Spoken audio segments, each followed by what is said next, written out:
So this week we're really celebrating the start of Virginia Tech Made, which is our new Center for Advanced Manufacturing. We've received a grant, and part of that grant is not only to sort of rethink the way that we do manufacturing education at Virginia Tech, but to make sure that we're doing what is needed by industry. An advanced manufacturing workforce benefits everyday people by driving economic stability and growth. This kind of preparation also reduces unemployment, empowers communities, and ensures that the progress of manufacturing reaches all segments of society.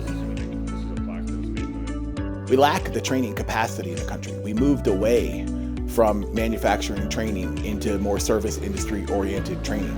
And as we've sought to recapture that training, it also needs to be modernized. We're going to have workers who are more productive, who are more satisfied in their job, who've built skill sets over their lives, right? So an advanced manufacturing workforce equals our workforce going forward. I think Virginia Tech Made will provide opportunities for Virginia Tech students to gain hands-on experiences as well as connections with industry partners, both within and outside of the university. And hopefully through those experiences, they will learn skills that will help them contribute to the future manufacturing workforce.